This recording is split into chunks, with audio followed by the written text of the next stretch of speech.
Hi, I'm Jennifer Chino, team lead at Staley Thompson Homes of Monument Sotheby's International Realty, and today I'm very pleased to be joined by Andy Smith, who is an appraiser locally, and Chris Grizel, who is the branch manager at NFM Lending. Welcome. Thank you for having me. So this is all about appraisals, sort of question and answer. We have a lot of questions that people have asked, so we're going to go through those and sort of discuss all things appraisals today. The first thing I want to ask you is, what do you consider a good comparable or relative property that you use to justify a price? So the thing that I'm looking for is the most similar house to our subject house as possible. So the first question I ask myself is, would the same buyer consider both houses? If I can answer that question as yes, then we're starting with a good comparable right there. Okay. Now, I've always been told that you sort of start in the neighborhood first and then go out into the zip code. And then once you can't find something in the zip code, you sort of expand from there. Is that how you typically do it? As every cliche goes, location is the most important thing. So yes, I'm trying to start out with location first. Okay. All right. Very important. All right. Now, the other important question we get a lot is, how does someone need to prepare their house when you come over to do your appraisal inspection? Like, people sort of say, does it need to be like it was when I showed? Can there be things out? I'm folding laundry. How do you think someone should prepare their house for a visit from an appraiser? It never hurts to keep the house clean, but please keep in mind the appraiser's not buying the house. It does not have to be perfect showroom condition. Appraisers are pretty good at not worrying about boxes or clutter or anything like that. So in general, you don't have to worry about making the house show condition when the appraiser comes. And the other thing that I've been told is that people cannot be in the pictures. So can you sort of expand on that? That is true. There is no lender that will accept an appraisal if there is a person in the picture or even a picture of a person in the appraisal. So if you've got a lot of personal pictures around the house, that's one thing you might want to try to remove before the appraiser comes, to make it easier for them to get full pictures of each room. Okay. And that's a good point, because they do have to take pictures of every room in the house. We are required to take a picture of every room in the house. No closets, but every bedroom, bathroom, kitchen, family room, any room that adds value that'll be on the floor plan has to have a picture. And is it helpful if the agent has a floor plan already in place, or do you still have to do your own floor plan? We still have to do our own floor plan, but it's always helpful to have another floor plan. I think every appraiser will sketch his own floor plan because it forces you to open up every door in the house. You never know. You think it's a closet, ends up being a bathroom. So the appraiser will always sketch their own floor plan. And I know this is a good question to bring you in on, but the difference between FHA and conventional, because you don't do VA loans. I do not. So we're just going to do FHA and conventional, and the differences between the two of those. I often have listing agents concerned when it's an FHA over a conventional appraisal, and I always felt like this is a very old school kind of concern. And today I often tell people that the only difference is it has to do with health and safety for FHA over conventional. So fill us in with that.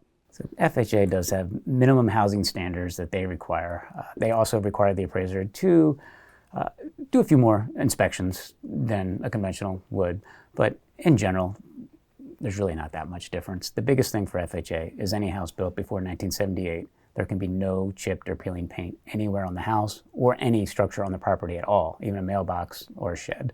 So if you have an older house and there's chipped and peeling paint, that could be an issue. Other than that, as long as the house is safe and in good condition, I wouldn't be too concerned about the difference between an FHA and a conventional. And that's a function of lead-based paint that was used then, right? Exactly. And you made up a really good point there, in that if you have a shed, even though that shed's 5 years old, but your house was built in 1970, that peeling paint is still an issue because it's part of the property. FHA's stance is if the primary structure was built before 1978, then no part of anything on the property can have chipped or peeling paint. So I want to sell my house that was built in 1970, and I've got some chipped paint around some window frames. What should I do in advance of an appraiser coming out? That would be the most important thing, is to remediate that problem.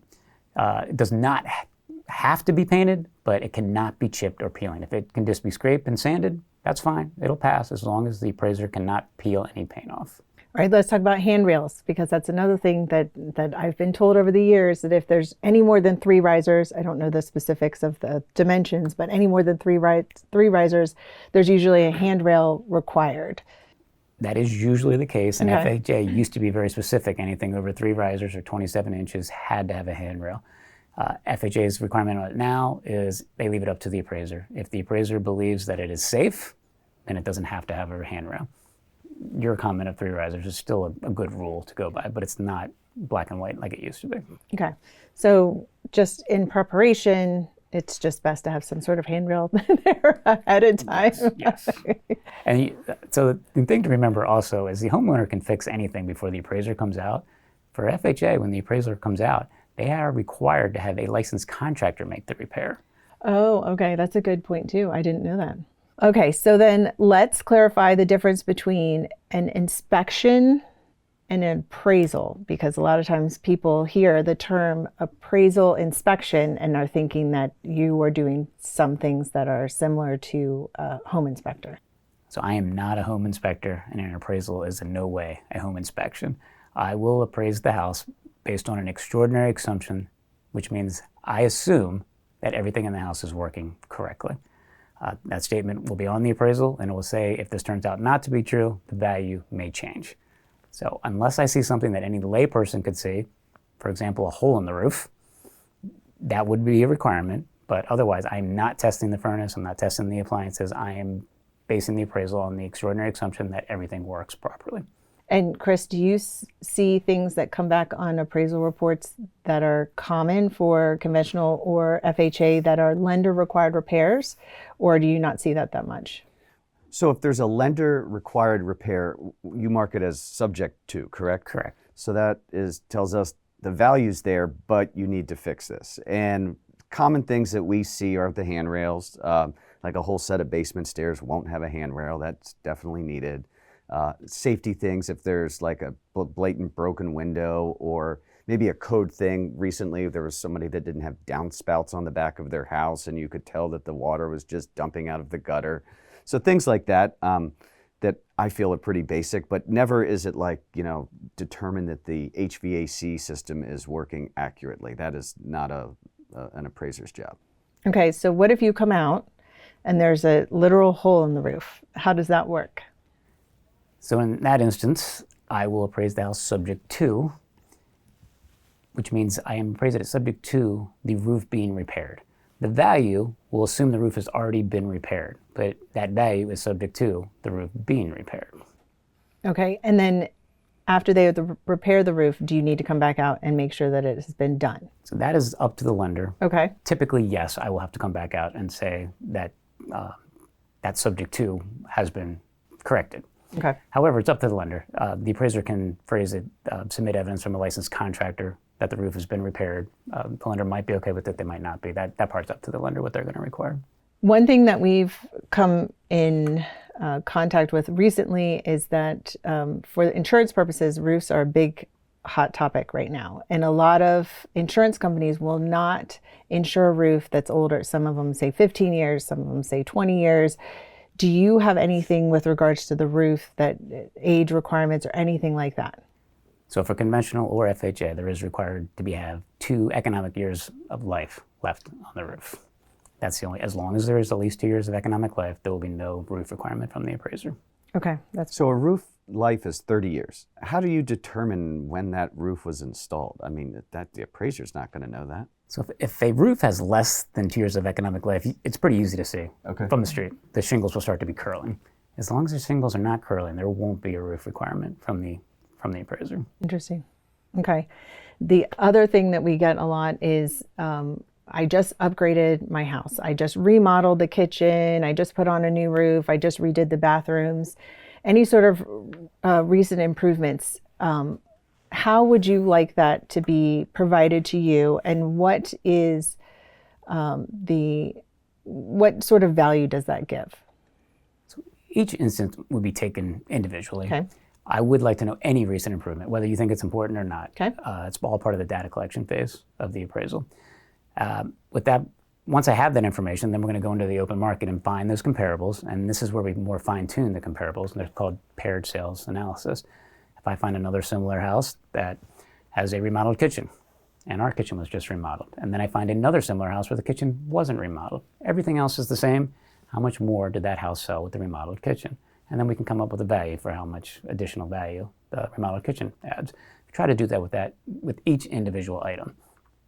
please keep in mind some things add value and some things don't. Cost does not equal value. Very important. The last thing that I want to talk about is split foyers. So split foyers are when you walk in and you have a landing and you can either go up or down. And part of a split foyer, a large portion of the bottom level is subterranean. So talk to us about how that is valued, because it is different, because the back is usually at grade and then the front is subterranean. So how does that work with appraisals? If you have let's say you have a bedroom on the bottom floor. So with split foyers, typically only the top level will be counted as gross living area. Now, gross living area and basement are separate. So just because we're only counting the top level as gross living area does not mean the lower level doesn't get value. It's just counted in a separate section. I think that's the important thing to remember. So we are taking away some value from gross living area by not counting that lower level, but we're adding it back in with basement and basement finish. So from a value standpoint, it really shouldn't matter. It's just where the value is being moved within the appraisal. With the split foyer, it's a pretty common style house. You can probably find 3 other comparables of a split foyer. So as long as we're comparing apples to apples, it should not matter. Okay. Then I lied. That was not the last one. This is the last one. People get really worked up with basement bedrooms, and they always whenever we tour them around, they're always talking about legal bedrooms. And so can from an appraiser standpoint, because I know what I say, but from an appraiser standpoint, can you please address a basement bedroom and what you look at and how it's valued, so that we can have a general understanding with people? To call it a bedroom, it has to have an escape window or a door, and if it has a door, the door has to have a window. Okay. Now, if it doesn't have that, I can't call it a bedroom, but I could call it a den or an office, and from a value standpoint, it's probably going to be the same. Okay. And from a lender standpoint, does it matter? If the basement is finished, has the bedroom? Yeah. Not from our perspective, not at all. No. We go off the value that Andy provides us through the appraisal. I wanted to make that clear because that seems to be a really hot topic. I'm sure you get that question all the time. I think a lot of people think that more bedrooms equals more value, and that's not necessarily the case. You want to have the right number. Bedrooms are a function of gross living area. You want to have the correct number of bedrooms for your size. And if you're in a house, like a split foyer, whether it has 2 or 3 bedrooms, depending on the size of the split foyer, that might not even matter. Now, if you have a 4,000 square foot house and it only has 2 above grade bedrooms, then yes, that is going to matter. Well, thank you so much for your time. We really appreciate it. And if you have any questions, please leave them in the comments or reach out and we'll be happy to answer them. Thank you for joining us. Thank you. Thank you.